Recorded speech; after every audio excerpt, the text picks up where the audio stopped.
Hello friends, welcome back to my channel. So in this video we will study question number 6 of exercise 7.1 from chapter 7 triangles of class 9th NCERT.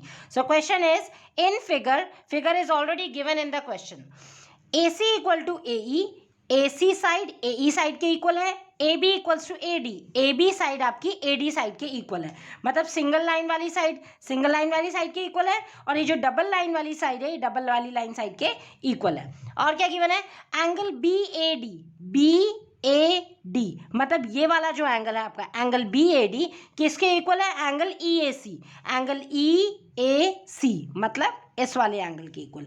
ऐसा करते हैं हम angle BAD को angle 1 suppose कर लेते हैं और EAC को एंगल 2 ले लेते हैं, राइट। तो angle 1 equals to angle 2, this is given. Angle BAD equal to angle EAC के आपने इसकी नेमिंग ले ली angle 1 equals to angle 2। Show that BC equals to DE, आपको शो क्या करना है, ये जो साइड है BC ये कंप्लीट साइड आपको DE इस साइड के इक्वल प्रूव करनी है। तो ये क्वेश्चन थोड़ा सा ट्रिकी है क्योंकि यहाँ पे आपको साइड इक्वल करके बतानी है, बट आपको ये नहीं गिवन है कि कौन सा ट्राइंगल पहले आपको कॉन्ग्रुएंट प्रूफ करना है, क्योंकि अभी तक हमने जितने भी क्वेश्चन किए उसमें सीधा आपको गिवन था कि ये ट्राइंगल है, इनको कॉन्ग्रुएंट प्रूफ करो, और जो साइड होती थी उसे हम CPCT से इक्वल बता देते थे। बट यहाँ पर उल्टा है, आपको कॉन्ग्रुएंट दिया ही नहीं है, आपको सीधा यहाँ पे कहा है कि साइड को इक्वल करो। तो अब आप यहाँ पे साइड इक्वल करने के लिए, अब आपको पता है साइड कैसे इक्वल होंगी, जब दो ट्राइंगल्स कॉन्ग्रुएंट होंगे उन्हें हम CPCT से हम कह देंगे कि साइड्स इक्वल है। तो कौन से वो ट्राइंगल होंगे वो कैसे पता चलेगा, तो आपको जो साइड इक्वल प्रूव करनी है आपको क्या करना है, BC इक्वल्स टू DE के दिखाना है। तो BC से बनने वाला कौन सा ट्राइंगल है, यहाँ से देखो ये है आपके पास BC, ये बेस BC है। अगर मैं इस B को A से ज्वाइन कर दूं यहाँ पे ऐसे और इस A को C से ज्वाइन कर दूं, तो ये कौन सा ट्राइंगल आपका बन गया है, ABC, राइट। तो ये बन गया BC से कौन सा ट्राइंगल बना, ABC। लाइकवाइज आप देखेंगे DE से कौन सा ट्राइंगल बन रहा है, तो देखिए DE साइड से, ये DE साइड है तो यहाँ से आप E को आपने A से ज्वाइन कर दिया और इस पॉइंट A को D से ज्वाइन कर दिया, तो ये दो ट्राइंगल बन गए आपके। एक बन गया ADE ये पिंक बॉर्डर वाला और एक बन गया ABC ये ब्लैक बॉर्डर वाला। यही तो दो ट्राइंगल बन रहे हैं और तो कोई ट्राइंगल बन भी नहीं रहा है। तो इन दोनों ट्राइंगल को अगर आप कॉन्ग्रुएंट प्रूफ कर दो, मतलब ABC को ट्राइंगल को कॉन्ग्रुएंट प्रूफ कर दो DEA ट्राइंगल से, तो हम कह देंगे by CPCT BC equals to DE, क्योंकि BC साइड कौन से ट्राइंगल में आ रही है, ABC में, और DE साइड कौन से ट्राइंगल में आ रही है आपकी, ADE में। तो ये दोनों साइड CPCT से इक्वल हो जाएंगी कब, जब दोनों ट्राइंगल्स क्या हो जाएंगे, congruent. So now first of all write down given and to prove. So given AB equals to AD, ये लाइंस गिवन थी आपको, AB equals to AD single line, AC equals to AE, this line AC equals to AE, this is given. और क्या given है, angle BAD जिसको हमने angle 1 माना है ये इक्वल है एंगल EAC के जिसको हमने एंगल 2 माना है, that is angle 1 equals to angle 2। हमें शो करना है BC इक्वल्स टू DE।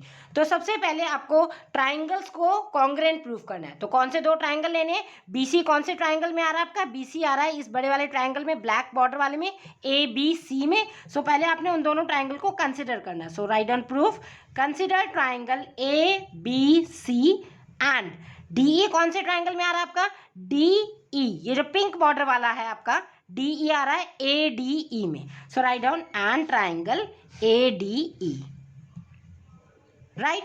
अब हमने देखना है यहाँ पे सबसे पहले आपको क्या गिवन है, AB इक्वल्स टू AD, ये आपको गिवन है, ये लिख लो AB is equals to AD। Reason कहां से आया, गिवन, ओके। नेक्स्ट आपको क्या गिवन है, AC equals to AE, this is also given. So right down AC equals to AE, this is given. तो दो साइड्स तो आपकी इक्वल हो ही गई है, AB इक्वल्स टू AD, ये साइड इस साइड के इक्वल, और आपकी AC equals to AE, AC equals to AE। अब कॉन्ग्रुएंट ट्राइंगल प्रूफ करने के लिए, जब हम दो ट्राइंगल्स को कॉन्ग्रुएंट प्रूफ करने होती है तो एक तीसरी चीज चाहिए, तो तीसरी जो साइड है वो तो आपको प्रूव ही करनी है, मतलब BC इक्वल्स टू DE, ये तो आपको BC इक्वल्स टू DE ये तो आपको प्रूव ही करना है। तो यहाँ पे और क्या बचा है आपके पास, आप देख रहे हैं यहाँ पे एंगल इक्वल गिवन है, सिर्फ ये आपको गिवन है angle 1 equals to angle 2। But अगर हम यहाँ पे क्लोजली ऑब्जर्व करेंगे, ये जो एंगल 1 है आपका, ये एंगल 1, ये इस ट्राइंगल ABC में कंप्लीट कहाँ आ रहा है, ये तो सिर्फ इतना सा आ रहा है, ये छोटा पार्ट रह रहा है इसका। लाइकवाइज ये जो एंगल 2 है ये कंप्लीट आपका ADE ट्राइंगल का पार्ट नहीं, ये तो सिर्फ इतना है, दैट मीन्स ये छोटा वाला पार्ट आपका बच रहा है। तो कंप्लीट एंगल गिवन नहीं है, ये आधी अधूरी इंफॉर्मेशन गिवन है। हम नहीं कह सकते कि एंगल 1 इक्वल्स टू एंगल 2 है, क्योंकि बीच में क्या आ रहा है, ये कॉमन पार्ट है। ये अगर हम बात करें ABC ट्राइंगल की, तो ABC में ये वाला पार्ट भी तो आ रहा है, जो कॉमन पार्ट जो छूट रहा है यहाँ पे। तो हम क्या करेंगे, ये जो कॉमन पार्ट है इसे कंप्लीट करने के लिए, ये जो कॉमन पार्ट है, लेट्स से इसको मैं मान लेती हूँ एंगल 3, ये वाला जो कॉमन पार्ट है बीच में। तो अगर मैं इस एंगल 3 को इस एंगल 1 में ऐड कर दूं तो ये कंप्लीट एंगल A में आ जाएगा, कंप्लीट हो जाएगा एंगल A।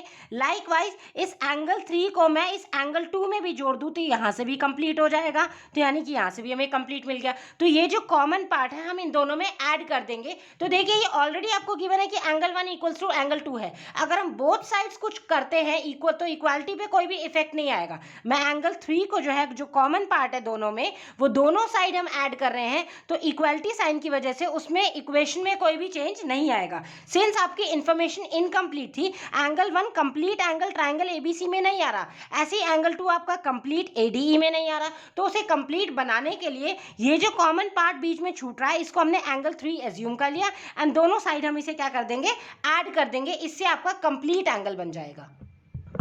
और फिर जो मुझे क्राइटेरिया लगाना है साइड एंगल साइड वाला, मतलब एक एंगल मुझे मिल जाएगा तो क्राइटेरिया मैं इजीली अप्लाई कर पाऊंगी। सो आप यहाँ पे साइड में लिखिए, देखिए नाउ आपको एक गिवन है, गिवन क्या है कि angle 1 equals to angle 2, this is given to you. यहाँ पे गिवन है ना angle BAD equal to angle EAC, मतलब एंगल 1 इक्वल्स टू एंगल 2। तो अगर मैं इस कॉमन पार्ट को इनमें ऐड कर दूं दोनों साइड, क्योंकि एंगल 1 में एंगल 3 ऐड करेंगे तो भी कंप्लीट एंगल A बन जाएगा ABC ट्राइंगल के लिए। लाइकवाइज अगर एंगल 3 इस एंगल 2 में मैं ऐड कर दूं तो ये यहाँ से भी कंप्लीट हो जाएगा। देखिए ये जो बीच में कॉमन पार्ट है इसमें पिंक और ग्रीन दोनों मिक्स हो गया ना, तो इसलिए यहाँ पे कॉमन पार्ट सेपरेट करने के लिए हमें ऐड करना पड़ेगा, और बिकॉज इक्वल है ऑलरेडी पहले से ही, तो इसलिए कोई भी इफेक्ट नहीं आएगा इक्वेशन में। सो यहाँ पे आप लिख सकते हैं एडिंग एंगल 3, जो हमने कॉमन पार्ट लिया एंगल 3, उसको दोनों साइड पे हम ऐड कर देंगे।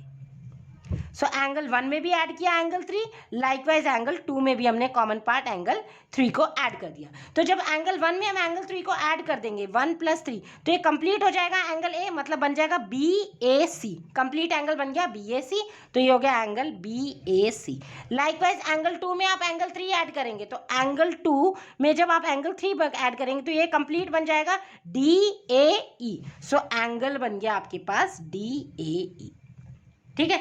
तो ये जो हमारे पास दोनों ट्राइंगल से ये बन गया, दोनों का एक एंगल आ गया। सो क्या हो गया, इसको अगर आपने equation number let's say 1 observe कर लिया, ठीक है ना, 1 ऑब्जर्व कर लिया, तो ये आ गया आपके पास, यहाँ से ले लिया तीसरा angle BAC equals to angle DAE। Reason में आप लिख सकते हैं यूजिंग इक्वेशन नंबर 1 या फ्रॉम इक्वेशन नंबर 1।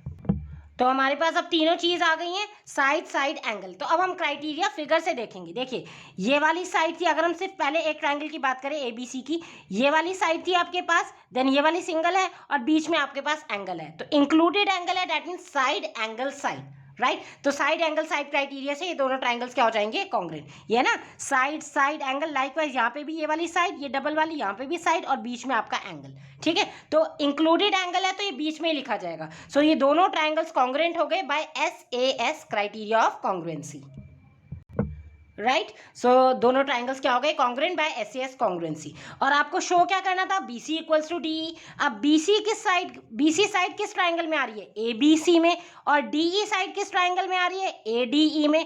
तो जब दो साइड्स आपको प्रूव करनी है कि वो इक्वल है, दोनों ट्राइंगल्स आपने ऑलरेडी प्रूव कर दिए हैं वो कॉन्ग्रुएंट हैं, क्योंकि जिसमें वो जो साइड जिस ट्राइंगल में आ रही है वो आप ट्राइंगल्स कॉन्ग्रुएंट कर चुके हैं। तो बाय CPCT रिमेनिंग साइड्स और रिमेनिंग एंगल्स जो बच जाते हैं उस ट्राइंगल्स में जो ट्राइंगल कॉन्ग्रुएंट किए, तो वो आप इक्वल लिख सकते हैं by CPCT। So right down, since triangle ABC congruent to triangle ADE, तो हमने लिख दिया by CPCT BC equals to DE, right. तो ये बहुत इजी क्वेश्चन था, बट यहाँ पे स्टूडेंट्स कंफ्यूज हो जाते हैं फिगर को देख के। और मेन इसमें पार्ट यही है कि आपको जो कॉमन पार्ट आ रहा है, कॉमन एंगल आ रहा है, स्मॉल पोर्शन, उसको बोथ साइड्स आपने ऐड करना है, क्योंकि हमें कंप्लीट एंगल चाहिए। ये जो आपको एंगल गिवन था ये कंप्लीट एंगल नहीं था, ये हाफ इस पोर्शन में आ रहा है, ऐसे एंगल 2 इस कंप्लीट DAE में नहीं आ रहा था। तो ये जो कॉमन पार्ट है हमने दोनों में ऐड कर दिया, और क्योंकि ऑलरेडी वो इक्वल थे, एंगल 1 इक्वल्स टू एंगल 2, तो इक्वालिटी साइन की वजह से हम दोनों साइड अगर कुछ भी ऐड या सब्ट्रैक्ट करते हैं तो इक्वेशन पे कोई भी इफेक्ट नहीं होता है,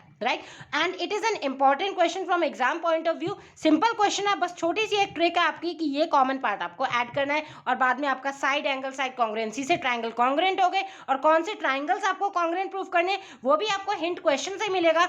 BC जो आपको प्रूफ करना है, BC साइड कौन सी ट्राइंगल में आ रही है, ABC में, लाइकवाइज DE साइड कौन सी ट्राइंगल में आ रही है, ADE में, दोनों को congruent, and then CPCT, right. So I hope आपको ये क्वेश्चन अच्छे से समझ में आ गया होगा। स्टिल आपको कोई डाउट आ रहा है, then you can definitely ask to me in comment section also. And guys, if you find my content helpful, please like, share and subscribe the channel, and do hit the notification bell also for my daily video updates. Thank you.